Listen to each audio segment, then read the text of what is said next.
সামনে উপস্থিত সকলকে জানাই আমার আন্তরিক সালাম। আসসালামু আলাইকুম ওয়া রাহমাতুল্লাহি ওয়া বারাকাতুহু। আজ আমার বক্তব্যের বিষয় হলো কোরআনের আত্মপরিচয়। মহান আল্লাহর প্রশংসা ও প্রিয় নবীর প্রতি দরুদ ও সালাম জানিয়ে আমি আমার বক্তব্য শুরু করতে চলেছি। প্রিয় মুসলিম ভাই ও বোনেরা, আলহামদুলিল্লাহ, আমরা সেই মহান রবের বান্দা যিনি আমাদের জন্য দান করেছেন সবচেয়ে মূল্যবান ধন, আল কোরআনুল কারীম।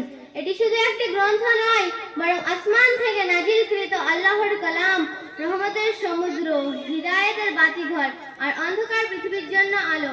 কোরআন এমন এক নিদর্শন যা মৃত অন্তরে প্রাণ ফিরিয়ে দেয়, গুনাহে ডুবে থাকা হৃদয়কে আল্লাহর দিকে ফেরত আনে আর ভুলে যাওয়া মানুষকে তাওহীদের পথে দাঁড় করিয়ে দেয়। আল্লাহ পাক ইরশাদ করেন, ইন্না হাযাল কুরআন ইয়াহদি লিল্লাতী হিয়া আকওয়াম। নিশ্চয়ই এই কোরআন সেই পথের দিশা দেয় যা সবচেয়ে সোজা।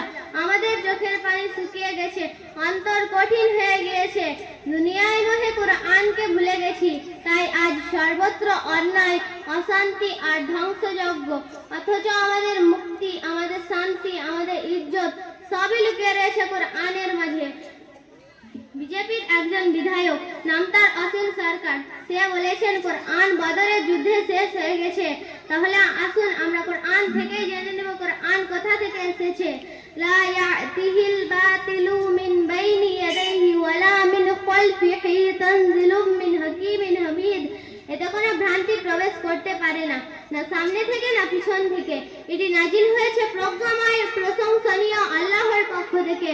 কোরআন এমন এক গ্রন্থ যা কোনো মিথ্যা ভ্রান্তি কিংবা সন্দেহ স্পর্শ করতে পারে না। আল্লাহ নিজেই এর রক্ষক।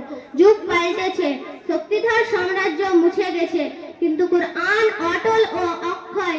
তোমরা যদি একে আঁকড়ে ধরো তবে পথভ্রষ্ট হবে না, আর যদি ছেড়ে দাও তাহলে দুনিয়ায় অপমান আর আখিরাতে ক্ষতি ছাড়া কিছুই পাবে না।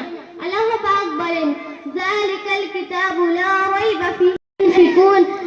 সেই কিতাব যাতে কোনো সন্দেহ নেই, এটি মুত্তাকিদের জন্য হিদায়াত আর অদৃশ্যের ওপর ঈমান আনে, নামাজ কায়েম করে এবং আমি তাদের যা রিজিক দিয়েছে তা থেকে ব্যয় করে। হিদায়াতের চাবি তাকওয়ার হাতে। কোরআন কেবল সেই হৃদয়ের আলো জ্বালে যে হৃদয়ে আল্লাহর ভীতির আতরে ভিজে থাকে।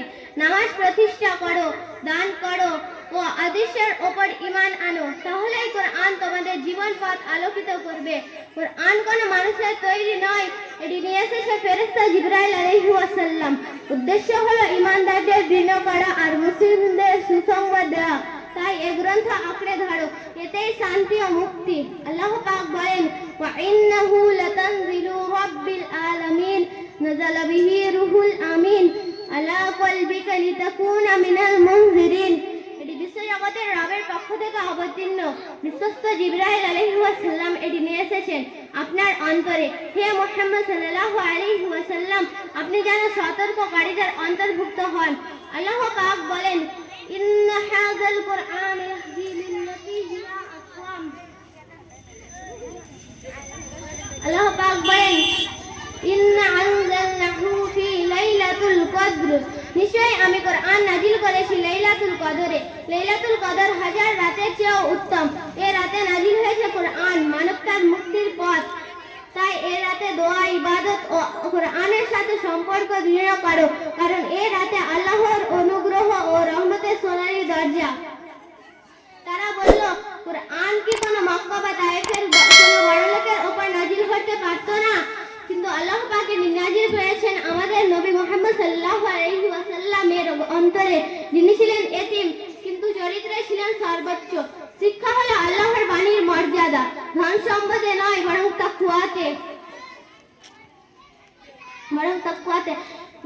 কোরআনই জীবনের পূর্ণাঙ্গ দিশারি। রাজনীতি, অর্থনীতি, সমাজনীতি, আধ্যাত্মিকতা সবকিছুর সমাধান এখানে রয়েছে। তোমরা যদি এই কিতাবকে আঁকড়ে ধরো তবে বিজয়ী হবে, অন্যথায় তোমাদের পতন নিশ্চিত।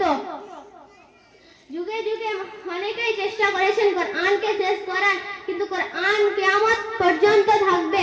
আল্লাহ পাক এটি নাজিল করেছেন ও আল্লাহ পাক এটিকে হেফাজতে রাখার দায়িত্ব নিয়েছেন আল্লাহ পাক। এই বলে আমি আমার বক্তব্য শেষ করলাম। আসসালামু আলাইকুম ওয়া রাহমাতুল্লাহ।